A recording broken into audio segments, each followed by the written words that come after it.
Colonial government, culture, and society. English principles of government. When the New English colonies came to North America, they brought with them English ideas of government. By the 1600s, the English people had won political liberties such as trial by jury.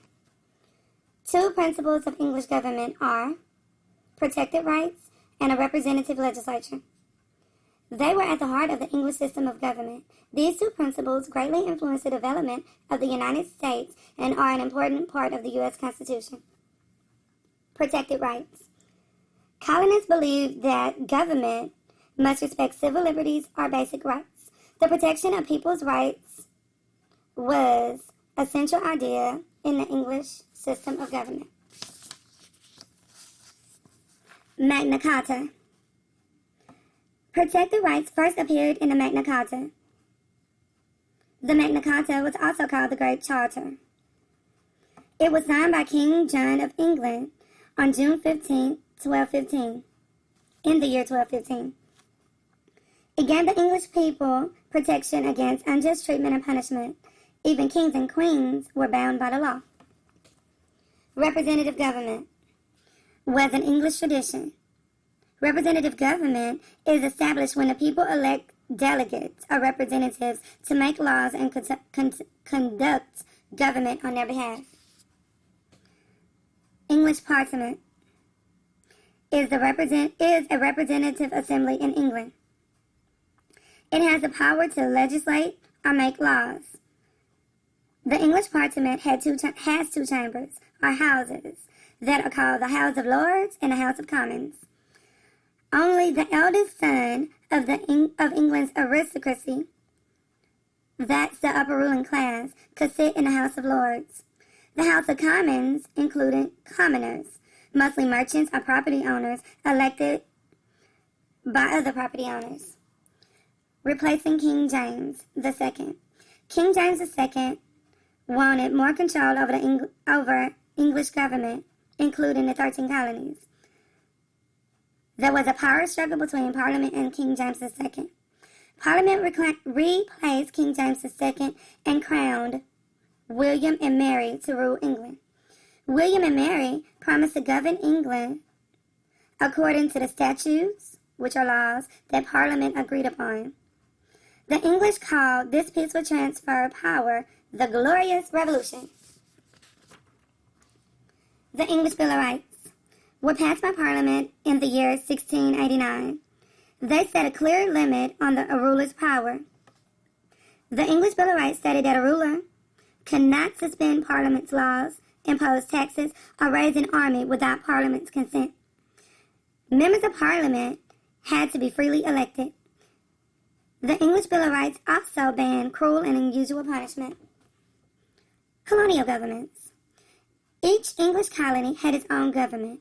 Each government was given power by a charter. The English monarchy had ultimate authority over the 13 colonies. Three types of colonies.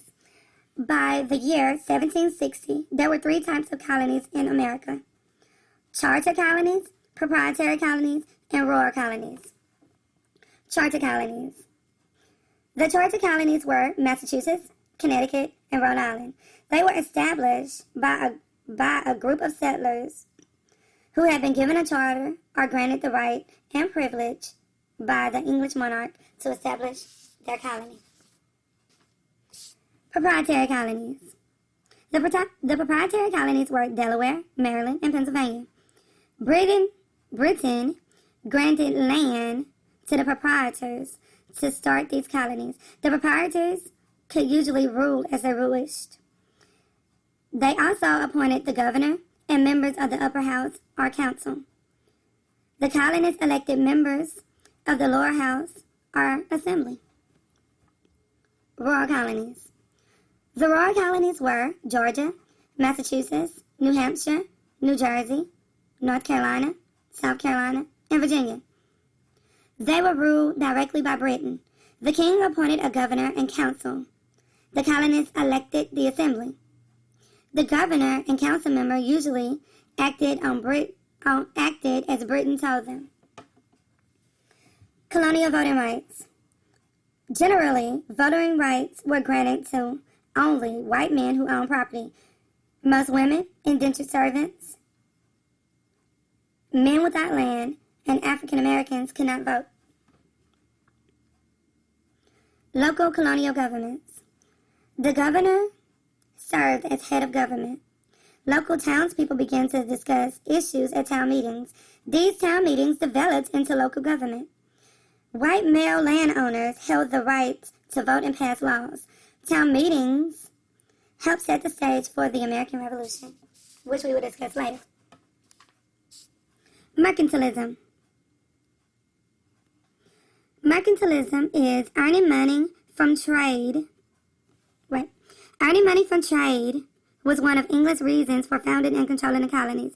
England practiced mercantilism, a system of creating and maintaining wealth by controlling trade. Mercantilism holds that a country builds wealth and power by building up its gold supply and silver supply. To achieve this goal, a country must export or sell more goods to other countries than it imports or buys from other countries. Mercantilists. Mercantilists are people who follow and live by mercantilism. Mercantilists look to the American colonies for raw materials such as wheat, lumber, fur, leather, fish, and whale products. The Navigation Acts. The Navigation Acts were a series of laws passed by England. The Navigation Acts controlled the flow of goods between England and the colonies. It kept the colonies from sending certain products outside of England and forced the colonies to use English ships when shipping goods. The colonies were an economic resource that England wanted to maintain control of. Resistance to the Navigation Acts. Colonies began to resist the English restriction of the Navigation Acts. Some colonies began smuggling or illegal trading with other nations. They did not want to trade only with England. This illegal trading was the beginning of the economic conflict between England and the colonies. The Great Awakening. The Great Awakening was a religious movement that swept through the colonies. The Great Awakening was a return of strong religious values in the years 1720s through the 1740s. Religious leaders like Jonathan Edwards and George Whitefield wanted to spread religious feelings by inspiring the colonies to re-examine their lifestyles, their relationships with one another, and their faith. Revivals became a popular place to talk about politics and social issues. Enlightenment. Enlightenment began in Europe in the 1700s and influenced the colonies. It spread ideas that knowledge and reason and science could improve society. It also formed the ideas on how government should work. The Enlightenment said that people had natural rights such as equality and liberty. And it also influenced colonial leaders. Benjamin Franklin was an influential leader in the Enlightenment movement. That's all for now. Bye. See you soon.